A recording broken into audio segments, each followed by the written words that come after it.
Do you have goosebumps yet? If so, then you might be like me, a stalker from the very beginning, who explored the zone as a teenager.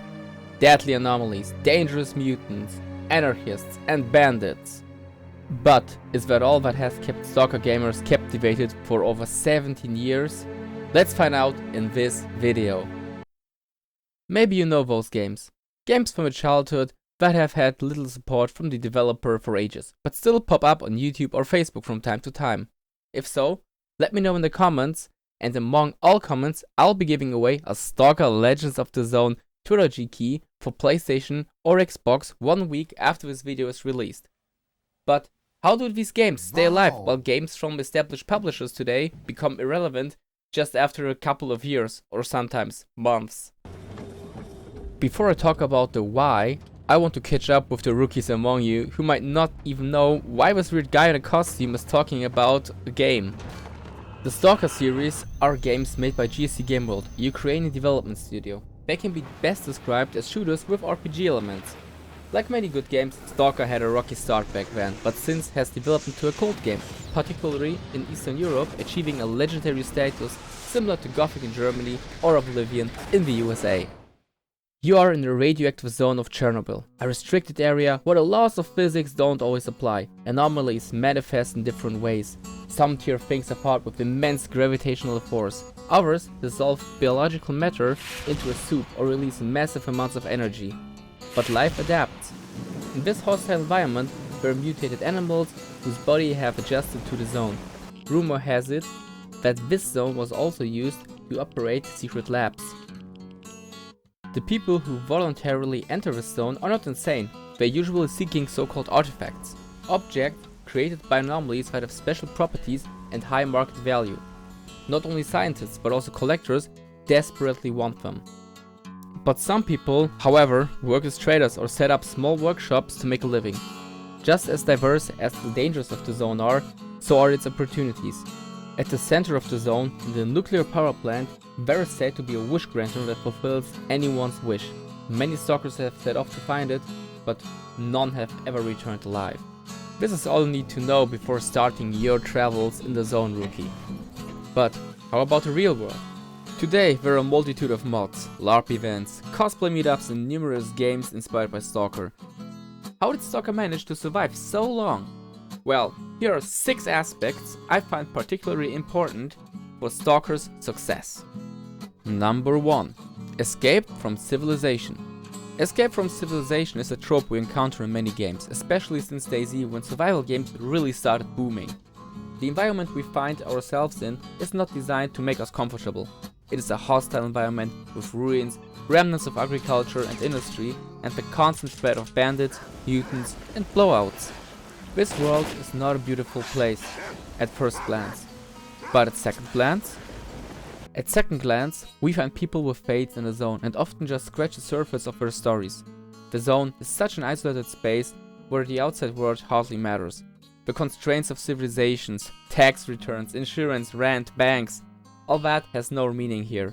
The zone forces people to focus again on the most basic and important questions of survival. While in real life we often do things that have nothing directly to do with our survival, like office jobs, in the zone we become hunters and gatherers again. Mutants and artifacts ensure our livelihood in this zone. Some people also form groups not only to survive but to pursue their own ideological goals, claiming and defending territories. Drawing the bridge to a tribal society may be a stretch, but it's not too far-fetched to be actually considered. In this unnatural environment we are much closer to the state of nature. It is not a paradox, but a contrast that particularly highlights the atmosphere of the Stalker games. And this leads us to number 2, atmosphere and game world. While in 2007 most RPG games wanted to take us to colorful and mythical worlds, the Stalker world was anything but beautiful at the first glance. House ruins, broken fences, gunshots in the distance, dogs barking. The first impression is pretty grim. But what about the second impression? When we immerse ourselves in the zone and explore it, we find a sad beauty. The places we go to tell us stories without words. Environmental storytelling is one of GSC Gameworld's strengths. We enter places and can guess what they once were or what happened there. Wherever we look, we see traces of people and are reminded that this world will never be what it once was. traces and remains of the people that have truly become shadows of Chernobyl. Nature reclaims what humans left behind. Amidst this contrast between civilization and nature, we occasionally find moments of peace. This peace is not boring or relaxing. We are always reminded that this place doesn't really want us here, and yet it almost embraces us. And that is not in a metaphorical sense, it really embraces in the form of it surrounds us. This has to do with world building. Stalker is largely an open world game, even though the world is divided into larger zones. However, we can travel back and forth at any time, on foot of course. This makes the zone feel quite large, but when we reach the edge of a map, there is often a steep slope. Sometimes buildings limit the map. We are indeed occasionally enclosed. One must especially note that the developers really try to authentically transfer the real-life zone into the game. They even traveled to the Chernobyl exclusion zones themselves in 2002, and the fruits of this labor are particularly evident in the Pripyat levels. The framing of the game makes it easier for us to emphasize with the characters because, after all, the exclusion zone around Chernobyl actually exists and actually had an impact on the world. The Chernobyl nuclear disaster is an event that most people have at least heard of. Some of us have a direct or indirect connection to it. Guten Abend, meine Damen und Herren. In dem sowjetischen Kernkraftwerk Tschernobyl ist es offenbar zu dem gefürchteten GAU gekommen, dem größten anzunehmen. Maybe not our generation, but if you consider the generation of our parents or the generation after, they could most likely tell you what was going on at that time and how the disaster impacted their country. Here in Germany, for example, children were not allowed to play in the sandpits anymore because people were fearing a radioactive rain. And in Poland, some mushrooms tend to accumulate radioactive isotopes directly from the disaster itself till this day. So having a large historical event as the base of the lore of your game makes it easier for us to somehow connect to it, and thus benefiting the immersion in the game. Moreover, the games have an incredibly good soundtrack. Moose, well, his real name Vladimir Frey, created the perfect musical accompaniment for the game's visual impressions and contributed to the melancholic framing with the soundtrack. I mean, just listen to this beautiful soundtrack.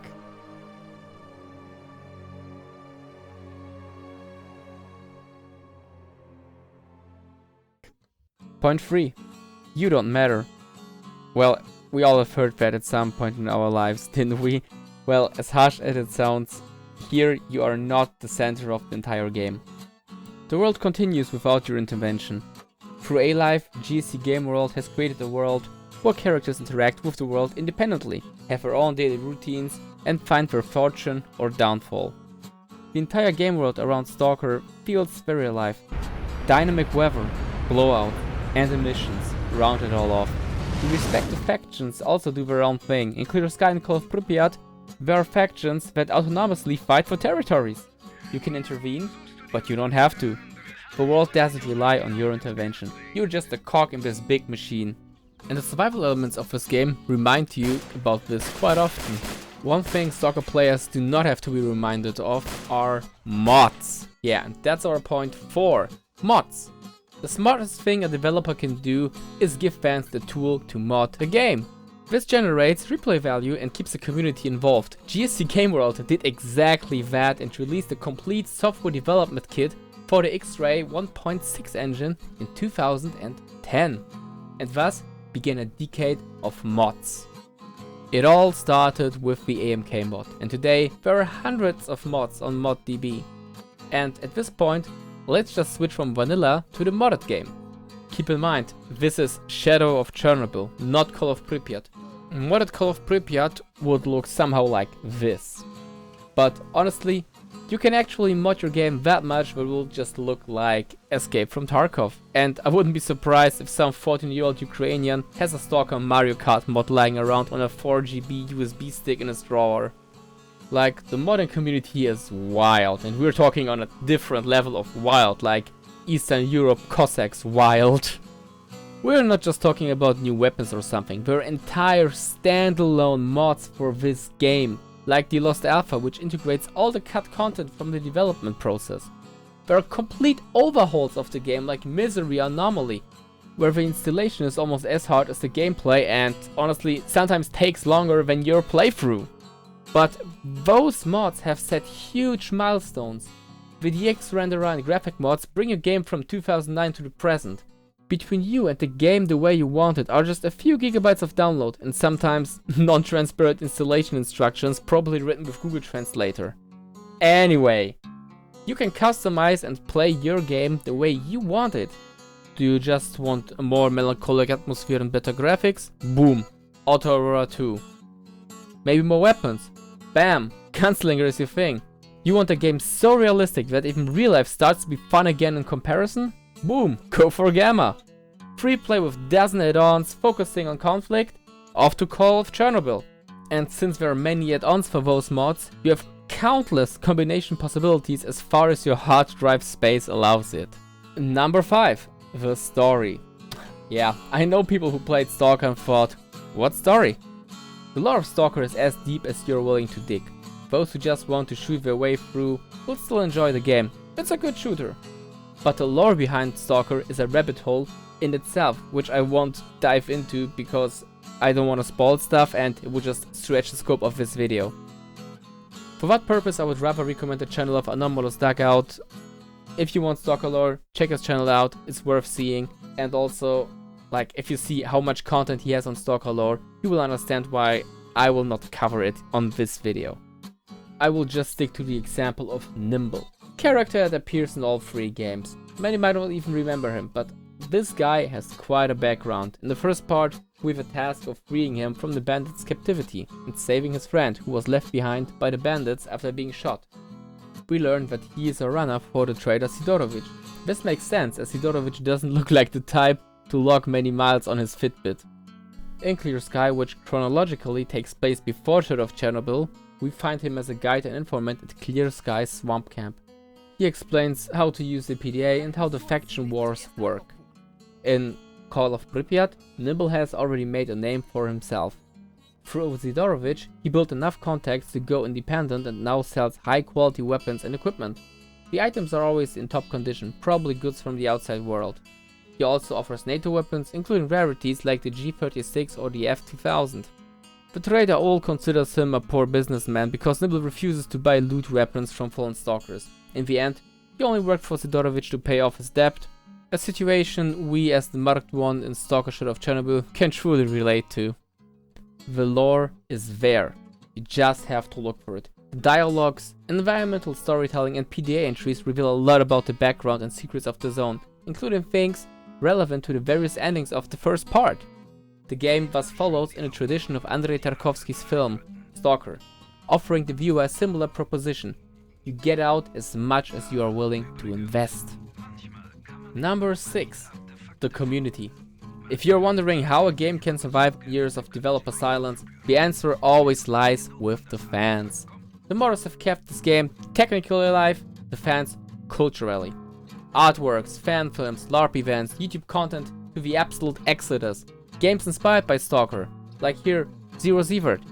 All this ensured that Stalker was not forgotten and even brought a new generation of gamers on board.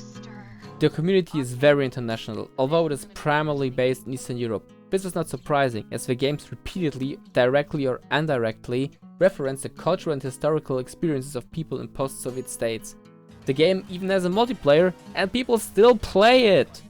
Stalker managed to renew itself on a regular basis through the community, much like Gothic or Fallout New Vegas, and thus remains relevant in the gaming world. This process is largely autonomous and uncontrollable, as long as the community considers the base game relevant.